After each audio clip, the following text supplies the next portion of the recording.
नमस्कार दोस्तों, welcome to market. क्या लगता है आज के इस वीडियो में हम डिस्कस करेंगे निफ्टी और बैंक निफ्टी का ईओडी सेटअप क्या है और साथ में डिस्कस करेंगे निफ्टी इंट्राडे में कौन से लेवल के ऊपर बुलिश और किस लेवल के नीचे बेरिश देखना चाहिए। और हाँ, आज ऑल अराउंड जो सेक्टर था उसमें सेलिंग आया।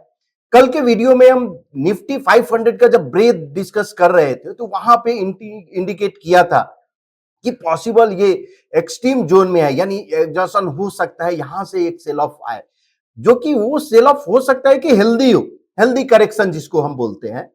अब आज अगर निफ्टी की बात करें तो निफ्टी 3 पॉइंट नेगेटिव क्लोज दिया और bank Nifty 59 point negative close दिया। अब आप सोचेंगे कि मेरे जो पोर्टफोलियो में जो स्टॉक थे वो तो नीचे है, लेकिन निफ्टी भी 3.3 नेगेटिव दिया, ऐसा क्यों? उसका रीजन क्या है कि निफ्टी 500 माइनस 50, तो निफ्टी 450 में सेल ऑफ हुआ है। अभी भी जो मेजर स्टॉक है निफ्टी 50 के, उसमें यानी हेवी वेट जिसको बोलते हैं, उसमें अभी भी करेक्शन नहीं हुआ है। तो ये अगर करेक्शन अगर निफ्टी निफ्टी 50 में नहीं हुआ है और ब्रेथ अगर थोड़ा अगर करेक्ट अगर हो जाता है तो ये पॉसिबल है कि ब्रेथ करेक्ट हुआ, निफ्टी करेक्ट, यानी प्राइस उधर ही कंसोलिडेट हो रहा है और उसके बाद अगर कोई फॉलो थ्रू अगर आता है तो पॉसिबल एक इंटरेस्टिंग सेटअप वहां पे दिख सकता है। और उसके बाद अगर आपका कोई भी फॉलो थ्रू अगर आपको देखना है तो उस समय आप देखो। अब सबसे पहले देखते हैं निफ्टी का ईओडी सेटअप में क्या है। तो जैसा मैंने बोला, निफ्टी 3 पॉइंट नेगेटिव क्लोज दिया और बैंक निफ्टी 59 पॉइंट। तो जिसको पॉइंट इन फिगर मालूम होगा तो 3 पॉइंट में इवन कॉलम भी रिवर्स नहीं हुआ है। जो कल का जो सेटअप था, अब ये जो निफ्टी 50 का ये आप अगर देखो तो ये कॉलम ऑफ एक्स है, जो कि यहीं पे सब कुछ है। Even column of X turn into column of O में भी नहीं हुआ। तो कल का जो लेवल है सेम वही लेवल है, कोई भी चेंजेस नहीं है और सेटअप अभी भी बुलिश ही है।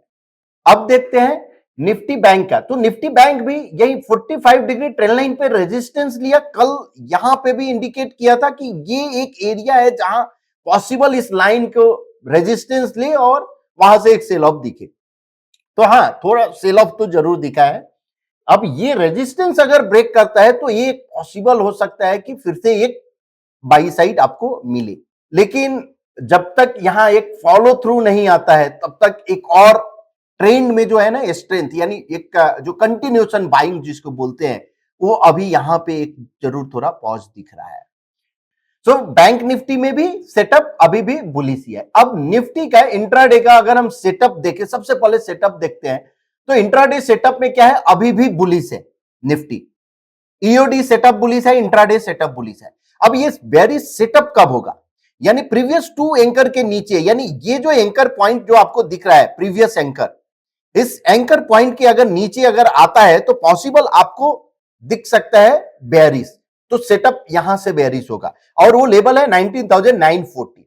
अब अगर कल के लिए लेवल की बात करें कि कल कौन से लेवल के ऊपर बुलिश और किस लेवल के नीचे बेरिश देखना चाहिए निफ्टी में, सो 20,100 के ऊपर अगर सस्टेन होता है 5 मिनट तो पॉसिबल एक अपसाइड मूव 20,340 तक का शॉर्ट टर्म में आपको दिख सकता है, एक या दो दिन में।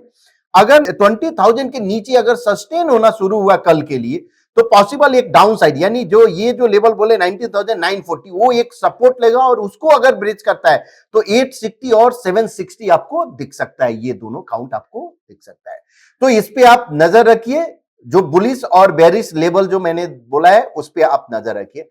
अब देखते हैं बैंक निफ्टी का इंट्राडे में क्या है। तो अभी भी सेटअप जो है बुलिश ही है, because previous to anchor point के ऊपर में ये क्लोज दिया है। अब ये प्रीवियस एंकर, यानी ये जो एंकर आपको दिख रहा है, इस एंकर के नीचे अगर क्लोज अगर होता है तो इसके नीचे अगर क्लोज होता है तो सेटअप मेरा बेरिश टर्न हो जाएगा। ये जो यहां से जो कंटिन्यूअस बुलिश हुआ था ये अब टर्न हो जाएगा। अगर इसके ऊपर जब तक होल्ड कर रहा है तब तक बुलिश सेटअप है। अब कल के लिए अगर बात करें तो 45,730 के ऊपर अगर सस्टेन होता है, यानी कहीं ना कहीं इस लेवल के ऊपर, तो पॉसिबल एक अपसाइड काउंट आपको दिख सकता है 45,881 और 996 का। और अगर डाउन साइड 45,500 के नीचे अगर सस्टेन होता है तो 240 तक आपको एक पॉसिबल मूव आपको दिख सकता है। तो ये निफ्टी और बैंक निफ्टी का इंट्राडे में सेटअप इंट्राडे का सेटअप और लेवल्स रहा कि किस लेवल के ऊपर बुलिश और कौन से लेवल के नीचे बेरिश। अब देखते हैं टीओआई चार्ट। तो 20,500 का टीओआई चार्ट जो है इंडिकेट कर रहा है कि बुलिश है, बिकॉज अपर बैंड को यानी डॉनचेन का अपर बैंड को इसने ब्रेक किया है लास्ट में, और फ्लैट है यानी लोअर बैंड अभी भी फ्लैट है, अपर बैंड और मिडिल बैंड दोनों मूविंग है यानी राइजिंग है।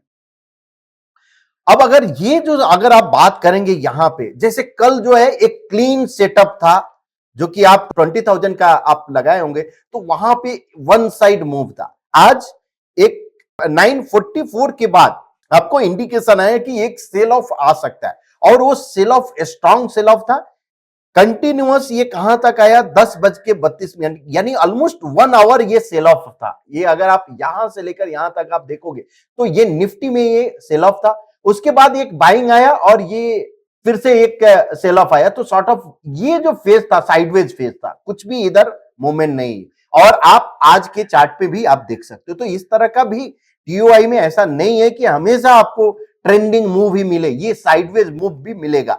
तो आप अपना स्ट्रेटजी उस हिसाब से, यानी अपर बैंड को ब्रेक करेगा तो हम कॉल बाई कर सकते हैं, लोअर बैंड को ब्रेक किया यानी लोअर बैंड को यहां ब्रेक किया तो पुट आप देख सकते हो, और मिडिल बैंड एज ए आप स्टॉप लॉस आप देख सकते हो कि स्टॉप लॉस कैसे आपको फॉलो करना है। उसके ऊपर अगर जाते हैं तो एग्जिट। इस पे थोड़ा और कभी हम डिटेल्स में बात करेंगे। अब देखते हैं ओपन इंटरेस्ट के हिसाब से कौन से स्ट्राइक में सबसे, तो 20,100 का जो कॉल है इसमें ओआई अभी भी यानी कॉल राइटर ज्यादा है। तो कॉल अगर यहां पे ये एक इंडिकेट करे कि 20,100 यानी 20,100 एक रेजिस्टेंस हो सकता है कि रेजिस्टेंस हो रहे, और 19,900 एक सपोर्ट आपको दिख रहा है। तो ये जो इस एक्सपायरी में यानी टिल थर्सडे पॉसिबल जो जोन है 19,900 और 20,100, इसी रेंज में पॉसिबल ये निफ्टी मूव करेगा। अब देखते हैं ब्रेथ स्कैनर में यानी बजिंग सेक्टर कौन सा हो सकता है, और ब्रेथ का ओवरऑल कौन से सेक्टर में कैसा ब्रेथ है उसका थोड़ा एनालिसिस करते हैं। तो हम आर जोन में गए और ब्रेथ स्कैनर, पीएनएफ ब्रेथ्स और स्कैन किए। अब ये अगर आप देखोगे स्कैन कंप्लीट हुआ, अब यहां पे शो एज चार्ट करता है। जैसे मैंने बोला था कि आप यानी 2-3 दिन पहले जो बजिंग सेक्टर का वीडियो हम डिस्कस किए थे वहां पे बोले थे लॉन्ग टॉल बार, तो मैक्सिमम में लॉन्ग टॉल बार आपको दिख रहा था। अभी क्या हुआ है, यहां पे अगर आप देखो छोटे छोटे बार हो गए हैं, दिख रहा है, यानी इसका मतलब क्या है कि ब्रेथ थोड़ा कूल ऑफ हुआ है ये छोटे छोटे इसमें। अब यहां पे जो दिख रहा है ये कौन सा आईटी इंडेक्स, आप देखो आईटी इंडेक्स में लॉन्ग टॉल बार है, तो ये पॉसिबल है बजिंग सेक्टर आपके लिए है। अनदर अगर हम देखें तो ये एनएसई ऑल इंडाइसेस है, लो वोलेटिलिटी, ठीक है, इसको आप छोड़ दो। निफ्टी 50 इंडेक्स में अभी भी थोड़ा टॉल वाल जरूर है। सर्विस सेक्टर, तो अगर निफ्टी आईटी देखे तो उसका कुछ स्टॉक सर्विस सेक्टर में भी ये है, तो इसलिए ये आपको दिख रहा है। और ऑटो 73 दिख रहा है, यहां पे टाटा में अभी भी है। तो अब अगर हम बात करें तो निफ्टी आईटी जो है एक बजिंग सेक्टर यहां से दिख रहा है। अब अगर बजिंग सेक्टर में निफ्टी आईटी है और बाकी कूल ऑफ हुआ है, तो ऑब्वियसली एक चार्ट देखना तो बनता है कि निफ्टी आईटी क्या कर रहा है। अब ये निफ्टी आईटी का चार्ट है। अगर हम 45 डिग्री ट्रेंड लाइन अगर हम ड्रॉ करेंगे, ऑटो 45 डिग्री, बिकॉज ये ट्रेंड एक फिल्ट्रेशन टूल आप बोल सकते हो, जिससे अगर ये बेरिश 45 डिग्री ट्रेंड लाइन 2022 है, फ्रॉम 22 से लेकर 23 तक ऑलमोस्ट 1 ईयर तक ये इसने ट्रेड जो किया है बेरिश 45 डिग्री ट्रेंड लाइन के नीचे, यानी प्राइस कंसोलिडेट हुआ है। अब ये फर्स्ट टाइम जो है इसने ब्रेकआउट दिया है, प्लस ये जो कंसोलिडेशन जो जोन था है आपको दिख रहा है 2022 और 23 का, ये एक लंबा कंसोलिडेशन जोन, इस सभी के ऊपर प्राइस ट्रेड हो रहा है। करंट जो है कॉलम ऑफ एक्स में है, तो सेक्टर वाइज तो ये इंटरेस्टिंग दिख रहा है। अब अगर सेक्टर में कॉलम ऑफ एक्स में है, हो सकता है कि थोड़ा एक करेक्शन और फिर फॉलो थ्रू, ये एक पॉसिबिलिटी हो सकती है। बट अब ये सेक्टर में कौन सा स्टॉक मुझे देखना चाहिए, तो हम क्या करेंगे, आईटी। मेरा जो फोकस जो रहेगा कि अगर आईटी में कौन सा स्टॉक जो है पहले भी आउट परफॉर्म किया है, जो अभी कंटिन्यू कर सकता है। जब जब ये सेक्टर, अगर आप देखो ये सेक्टर जब यहां से निकला और इस बीच में इस एरिया में अगर जो आउट परफॉर्म किया है, तो वो स्टॉक, अगर ये सेक्टर चला तो वो स्टॉक और आउट परफॉर्म कर सकता है। तो मुझे आप आईटी इंडेक्स अगर मैंने यहां पे ले लिया, अगर आपको याद होगा उसमें एक बी सॉफ्ट था स्टॉक। अब बी सॉफ्ट में क्या है कि एक एंकर कॉलम फॉर्मेशन हुआ है, उसके बाद ये एक ABC formation, price moving average के यहां यहां हो सकता है कि ये सपोर्ट ले, ये एक पॉसिबिलिटी है। तो अगर कॉलम ऑफ एक्स, यानी ये जो आप 45 डिग्री ट्रेल लाइन के अगर ऊपर अगर निकलता है, तो ये एक इंटरेस्टिंग कैंडिडेट आपको दिख सकता है अपसाइड के लिए। तो इस पे आप नजर रखो। पैटर्न जो फेलियर लेवल यानी बिलो मूविंग है, जब तक ये इसके ऊपर नहीं निकलता है तब तक इसमें आप नजर। अब एक एक स्टॉक अगर हम देखते हैं ये आईटी में, और 45 डिग्री ट्रेल लाइन ये प्लॉट है, तो हम सबसे पहले स्टार्ट करते हैं आईटी इंडेक्स और ये कोफोर्ज। तो कोफोर्ज में क्लियर ब्रेकआउट है, फॉलो थ्रू यहां पे जब आता है, या अगर फॉलो थ्रू नहीं है तो कंटिन्यूअस आप अगर देखो double top buy, consecutive double top buy है। Even column reversal will also interesting. So column reversal पे बाई करके आप यानी पोजीशन आप एक्यूमुलेट करके, और नेक्स्ट जो डबल बॉटम सेल इमीडिएट जो रहेगा वो एक अपॉर्चुनिटी रहेगा आपके लिए। HCL Tech column of X में है, यहां अपॉर्चुनिटी नहीं, यानी अफोर्डेबल नहीं है, स्ट्रांग है लेकिन अफोर्डेबल नहीं है, तो wait for the next follow through. अब अगर इंफोसिस की बात करें 2022 से लेकर और अभी तक का ये बेयरिश 45 डिग्री ट्रेंड लाइन का ब्रेकआउट हुआ है। अब आप जब जब देखो ये जो ब्रेकआउट हुआ ये एक फेल, ये यहां पे ब्रेकआउट नहीं हुआ, ये ब्रेकआउट हुआ फॉलो थ्रू नहीं मिला, ये ब्रेकआउट हुआ है उसके बाद ये फॉलो थ्रू भी आया है, तो पॉसिबल एक अपसाइड काउंट यहां एक दिख सकता है इंफोसिस में। तो इस पे आप नजर रखो, पैटर्न फेलियर लेवल बिलो 1463 है।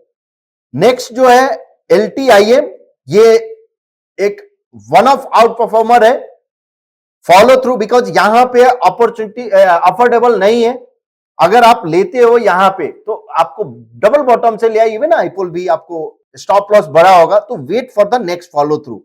कोई जल्दबाजी नहीं है कि ये ऐसा नहीं है कि कल ही ये सेक्टर जो है टॉप यानी लेने वाला है, तो आप वेट करो फॉलो थ्रू का। अब आप देखो एलटीटीएस, ये भी अगर आप देखो तो ये बेयरिश 45 डिग्री ट्रेंड लाइन, यानी सेम अगर आईटी इंडेक्स जैसा है वैसा ही फॉर्मेशन है। आप रिकॉल करो आईटी इंडेक्स भी 2000, ये तो 2 इयर्स का कंसोलिडेशन है, आईटी 2 साल का ही कंसोलिडेशन, 1 ईयर का ही। अब इसके ऊपर नेक्स्ट फॉलो थ्रू यहां पे भी इंटरेस्टिंग।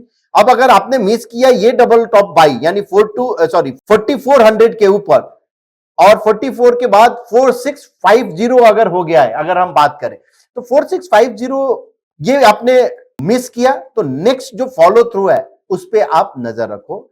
अनदर स्टॉक एम्फेसिस, अभी ये जो वेरिस 45 डिग्री ट्रेंड लाइन को ब्रेक करेगा तो ही आप persistent strong out performer column of X में है। अब यहां कॉलम ऑफ वो भी फॉर्मेशन, यानी आज जो है ये अंडर परफॉर्म किया है। अब इसका मतलब नहीं कि ये अंडर परफॉर्म किया है, आईटी आउट परफॉर्म किया है तो ये आउट परफॉर्म नहीं, बिकॉज ये जो आपको कॉलम जो दिख रहा है, जब आईटी ब्रेकआउट दिया तो ये परसिस्टेंट और कोफोर्ज ऐसा कोफोर्ज स्टॉक था जिसने ब्रेकआउट को यानी सस्टेन किया था। अब नेक्स्ट जो फॉलो थ्रू होगा ये इंटरेस्टिंग होगा, परसिस्टेंट। तो परसिस्टेंट हुआ, इंफोसिस हुआ, इस पे आप नजर रखो। टीसीएस यस कंसोलिडेशन फेज में है, तो जनरली हम इस तरह का यानी ये जो कंसोलिडेशन जो फेज है इसको हम अवॉइड करने की कोशिश करते हैं जब तक ये क्लीन जोन में नहीं जाता है। तो क्लीन जोन इसके ऊपर कहीं अगर जाता है तो ही फिर हम ट्राई करते हैं इसको कैच करना है। उसका रीजन क्या है कि जब आप कंसोलिडेशन जोन में अगर आप बाई सेल करते रहोगे तो क्लियर यानी मोमेंटम नहीं मिलता है, और मोमेंटम क्लियर जोन में मिलता है। जैसे ही आप परसिस्टेंट का आप देखो, जब भी अगर क्लियर जोन से बाहर निकला तो उसने एक अच्छा मूव दिया था, या और अभी ये क्लियर जोन से निकला एक मूव दिया।